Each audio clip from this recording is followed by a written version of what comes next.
Welcome to Mike for Men with your host, Mike Huey. Mike shares real talks for real men who want to make a real impact.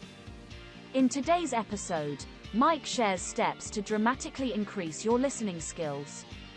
And now, your host, Mike Huey. I grew up in a family that was loud. You know the stories where you can, at Christmas time or there's a birthday party, the neighbors can hear what's going on in our living room or dining room or wherever we're at, kitchen, eating like crazy. Everybody's talking. It's loud, loud, loud. You get the story. You've probably understood probably some of our ethnicity, right? Because there are some groups that are louder than others. That was the family I grew up in. I'm not even 100% sure we heard what each other was saying. We just said it. We were just talking. And with our dad, you know, he grew up, we had to listen to what he had to say, right? And he didn't talk back and things like that. So one of the things I started doing is, in my later life, you carry those traits with you. And my daughter, when she was older, she came to me at one point and said, "Dad, you're not listening to me."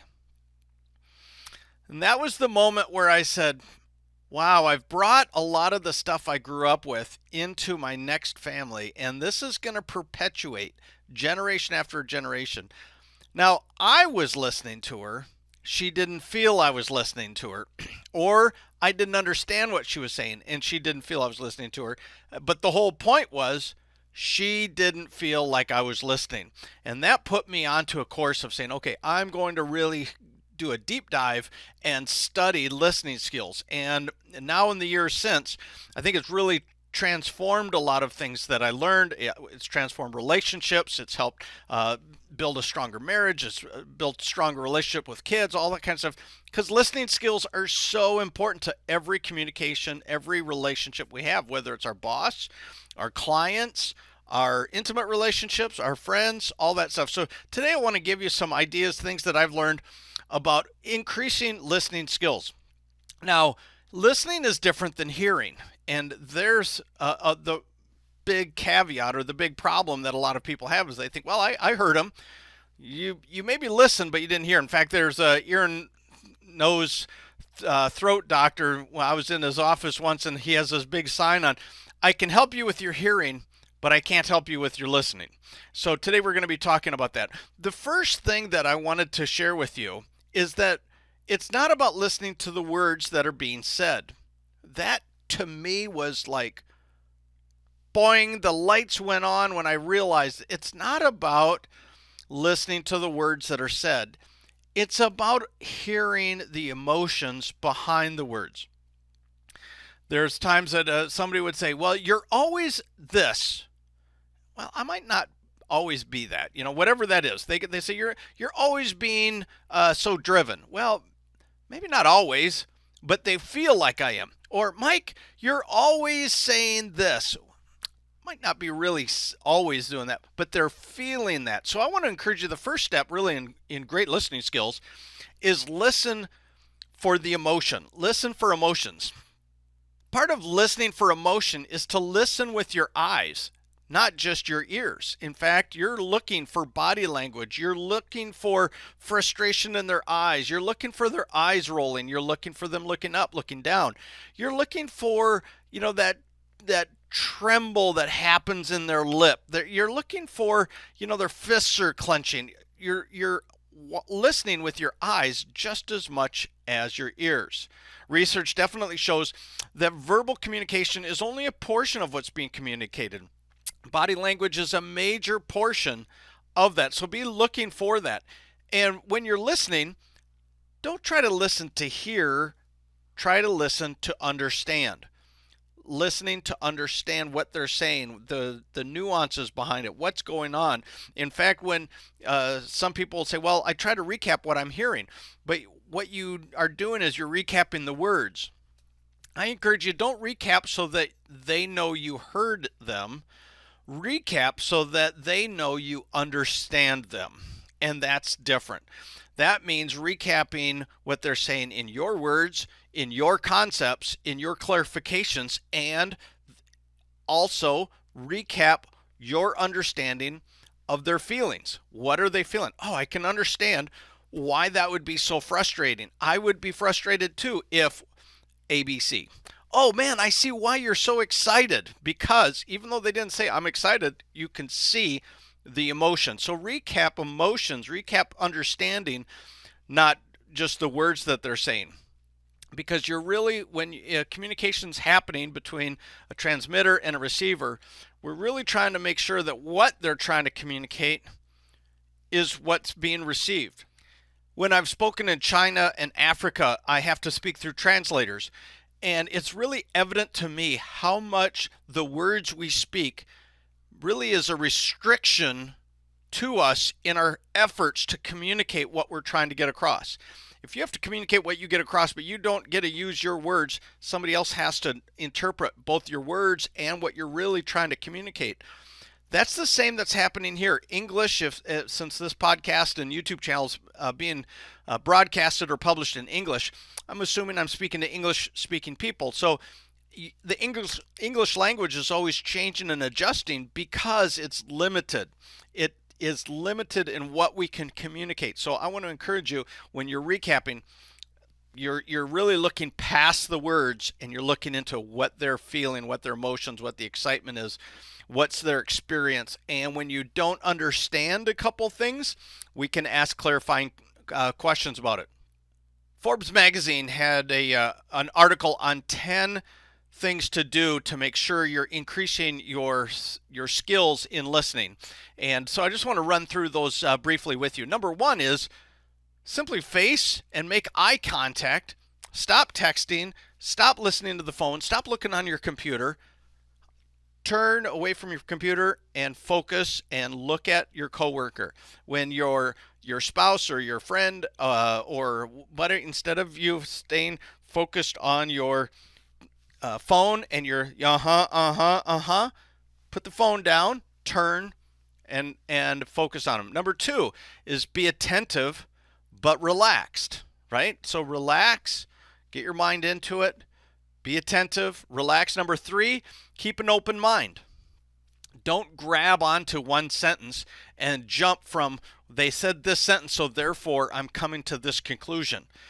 Sometimes they're struggling in the English language to capsulize what they're feeling or thinking, and if you lock into that, you're not really grasping what they're trying to communicate. So I want to encourage you, just because they said something, don't be judgmental on that one sentence. Try to understand the whole concept behind what they're trying to communicate. Number four, create a mental model visually of what they're saying. If they're saying, yeah, well, I went down to the store and I was talking with Joe and he was saying this. I mean, think through and visualize them walking down to the store, talking to Joe, doing whatever that is, right? Or I was at work and I really struggled with Bobby, the coworker. Stop, slow down, and mentally visualize that person at work in their cubicle talking with it, and stay attentive to them. Number five, don't interrupt and give your solutions. It's so hard for me, right? It's so hard for me not to give solutions because I think I'm like a lot of guys. Guys like to fix things, right? And so it's really tough for us men to not fix things. I want to encourage you, don't interrupt and give solutions, because oftentimes it's kind of like going to a doctor and I walk into the doctor and I say, hey, doc, I got this pain right here in my chest and it's really driving me nuts, right? Well, if he immediately laid me down on the floor and started doing CPR on my chest, might be right, I might be having a heart attack. My heart may have stopped. But I'd rather have him do a little bit more research as to what it is. Maybe it's my pectoral muscles are spasming, right? And so I don't want a solution or a prescription or a drug before I really know that doctor knows what my problem is. The same is true with our communication. A lot of times we're trying to communicate our solutions to something when the reality is we haven't fully grasped the full problem yet. So I want to encourage you to not interrupt and not give your solutions. Number six, when they pause, ask for clarifying questions.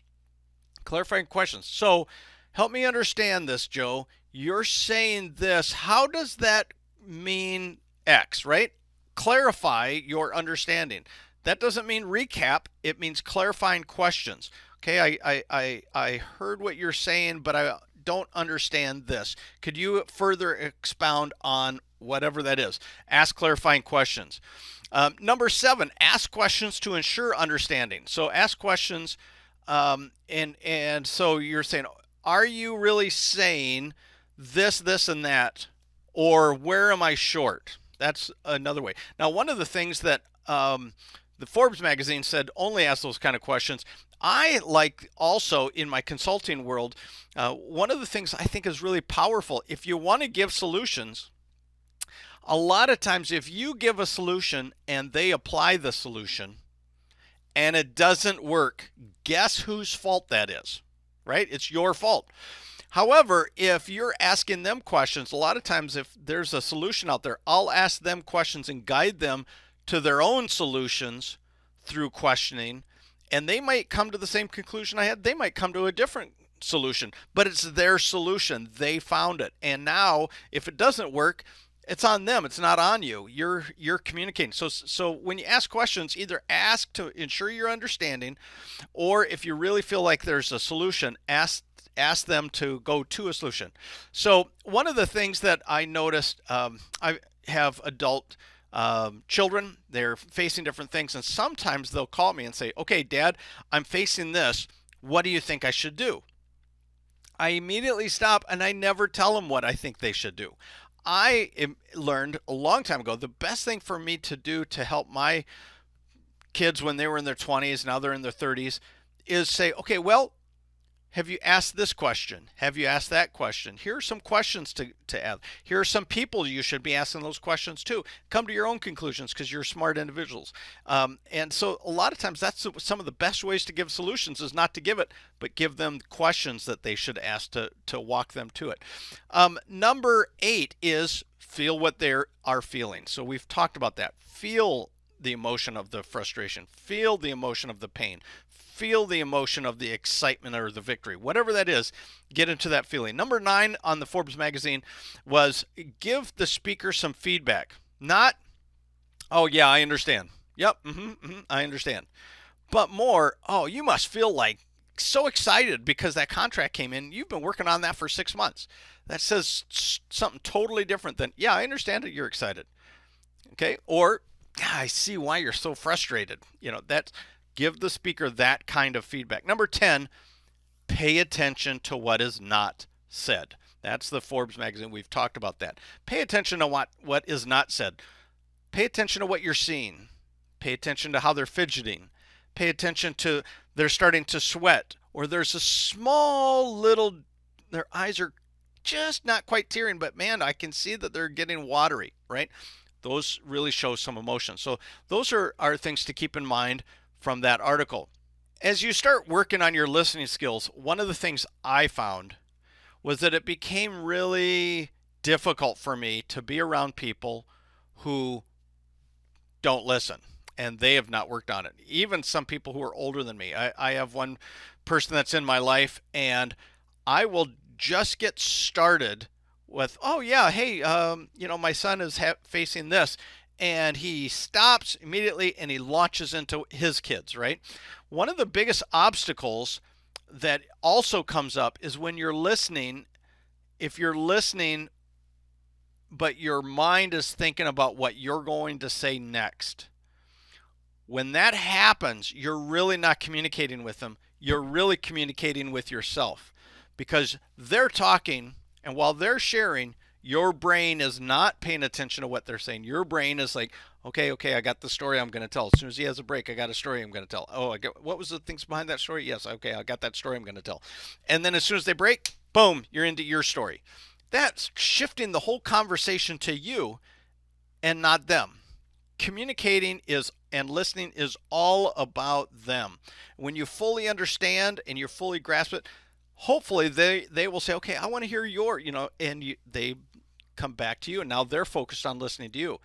But there are people who you'll listen, and they're not good listeners. So I want to encourage you to have patience with that, but also seek out friends who are good listeners, because you don't want to be the person that's always being walked on, right? So I do want to share a couple barriers to listening also, and that is number one, hearing loss. I have a father-in-law who has dramatic hearing loss. It's really hard to communicate. So I have to be more patient because they're hearing. One of the struggles, number two, is the environment in which you're in. I've learned with some of my ADD background that being in a really loud environment with tons of screens or tons of visual stimulus and a bunch of family members all talking, I struggle. I can't concentrate on what people are saying. So I have to look at what environments I'm in and just recognize that. So be aware of that. Loud, noisy, highly visually stimulating environments sometimes are really big barriers. Attention loss, like I said, with my ADD, I've had to really learn how to focus, slow down, concentrate, one thing at a time. So if that's a struggle for you, recognize that as one of the barriers that you have to overcome.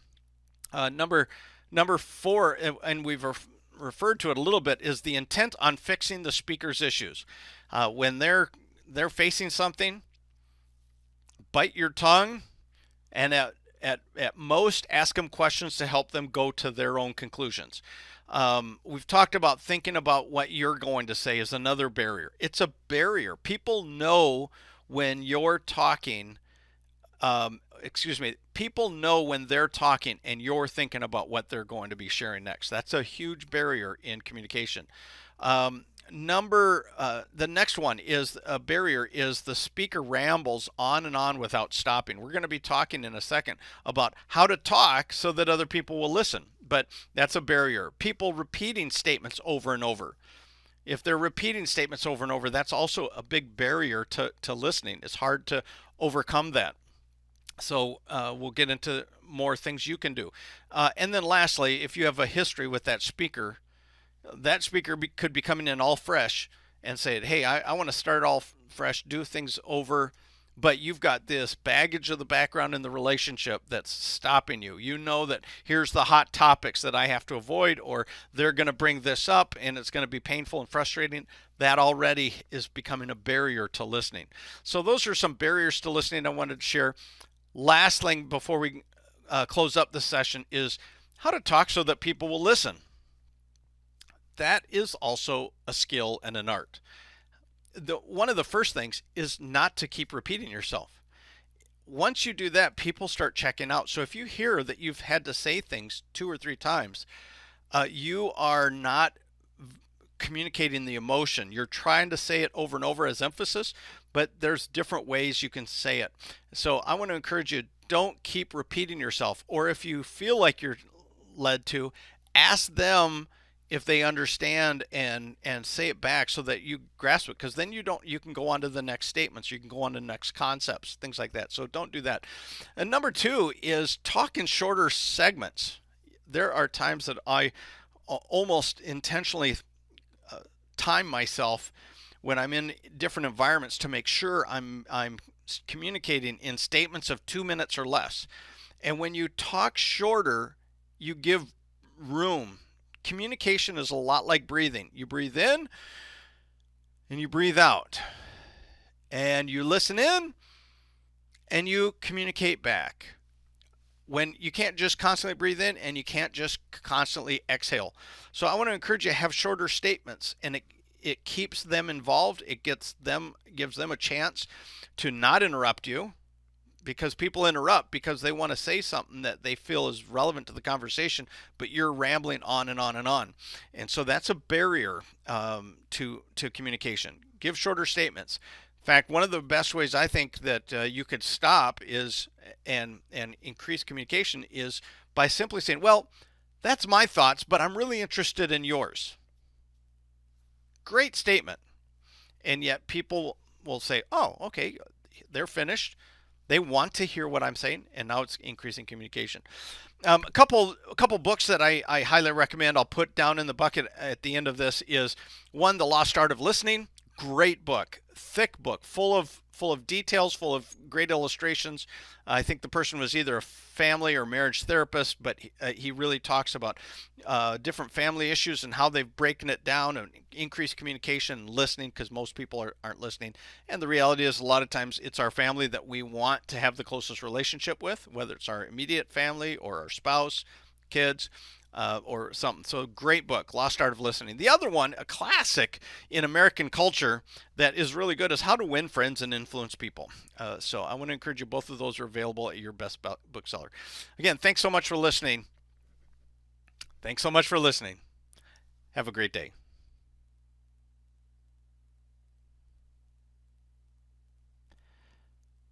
So thanks so much for listening. Thanks so much for listening. Get it? But the reality is, I want to encourage you. The world needs you. They need your love. And one of the best ways for us to show love is to really listen. And when you've had a lifetime of listening, you're going to really develop a legacy of impacting people's lives. Thank you for listening to Mike for Men. If you enjoyed listening to this in a podcast, please subscribe and give us a review. If you are watching this video, please subscribe and click the bell below so you will know when the next episode comes out. If there is a topic you would like Mike or his guests to address, please write them in the comments section below. Again, thank you for listening.